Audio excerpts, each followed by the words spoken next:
What is going on YouTube? We are here today to talk about shields. Yes, that's right. So the big question is, would you shield forever?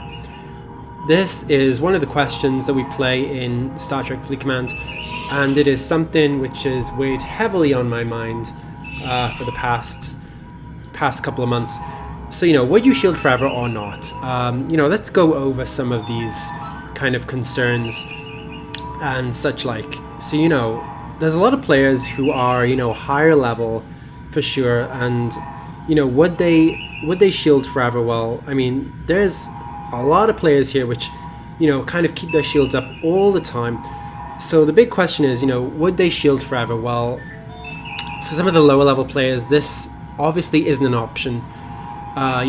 What is the right amount of resources to kind of keep on the shields? So, would you shield forever? So kind of the pros here, you want to protect your resources, but the biggest question is, what is this deal with resources? I mean, if you're going out into the galaxy trying to find resources, what are some of the main points here? So protecting your resources is key, but also, you can't shield forever, so, you have to kind of find the medium ground. And also protecting yourself against kind of those revenge attacks. This is another good way to use your shields. So, I mean, I don't have a lot of shields, I have to be honest. But, I do get them a lot from dailies. But it is always good to protect yourself from revenge attacks. Another way to protect yourself is, a good way to shield is when you're AFK, away from the game, protecting yourself. So this is another good way to shield. And also, you really have to protect yourself indefinitely at this stage of the game. So protecting yourself indefinitely is key. But, another good way to use your shields is to protect yourself against higher level players. Because with Scopely's, with the developer's latest updates, which happened actually a couple of months ago now, the fact is that players who are much higher level than you can attack you. And this isn't a great thing, but this is another reason to stay shielded and to protect yourself. You can attack and shield up, of course. So that option is always open to you. Kind of, staying within your shield, going out to attack, and then shielding up. This is what people do. This is what players do. They defend their resources, and definitely for the medium level players, this is a lot of what they do. But we have to kind of go into the cons of this, and we have to, you can't shield forever.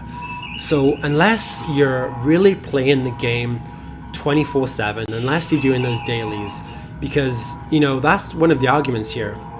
If you complete all your dailies once a day, you get a 4-hour shield and an 8-hour shield. But, you can't do this every day. Nobody can, really. Nobody can do this every day. It's really hard. I know back in kind of not the beta days, but kind of, I guess, the alpha days, I've been hearing a lot of, back then, it was a really savage game because they didn't have all these peace shields and such like. So, anyone could raid. Peace shields wasn't the first thing they introduced into this game. So the fact that they introduced peace shields was a good thing, but they really need to improve the way people get more peace shields. And I think these dailies, for example, really need to kind of be overhauled, and they should be giving you more peace shields. I think that's one of the takebacks from this video is, you should be getting more peace shields. And I really hope in the future that developers really see this as a way to move forward. And, if you don't shield, then, the question is, you leave yourself open to attack. So, if you don't care about resources, then really, what does it matter? Why shield at all? You want to hold, some players want to hold those precious resources and they want to shield. But if you don't care about the resources, then you can not shield, and your station will be attacked for sure. It doesn't matter what level ship you have in there, whether it's a superpowered ship or you have 4 ships in there, 3 ships in there, there's always going to be a bigger fish, and you will always get attacked. So the point is, if you don't shield, you leave yourself open to attack. But you know, what does it matter really? So, you know, it's kind of a strange situation we leave ourselves in. I mean, what can you do? Like, either A, you can buy peace shields, which is definitely an option for some players, but for a lot of players, you know, they can't afford the peace shields. Another way is really talking to the developers and kind of finding a way to introduce more peace shields into the game.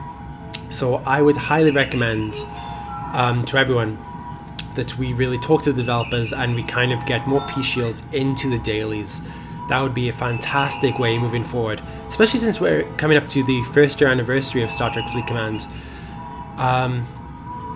And yeah, so I mean, in essence, you know, what can you do? I mean, you can either, you know, as another content creator, Deuce said, you know, you can hold vast amounts of parsteel. This is what a lot of players do, and if you've checked out my other videos, you'll definitely know this for sure.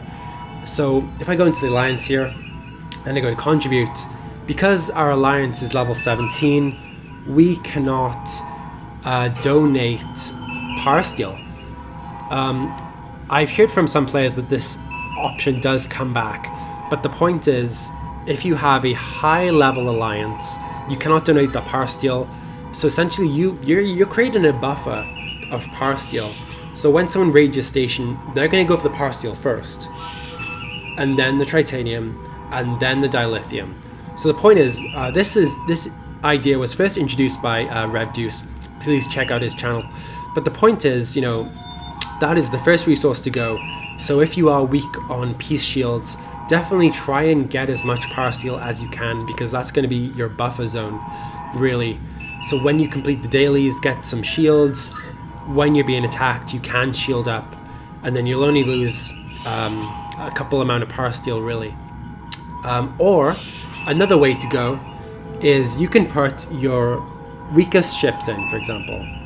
So for example, if my shield was to go down, I would instantly get attacked. But if I was to put my lowest ships in here, let's take a look here. Let's put in this. If I was to get attacked, then they would go for the lowest ships.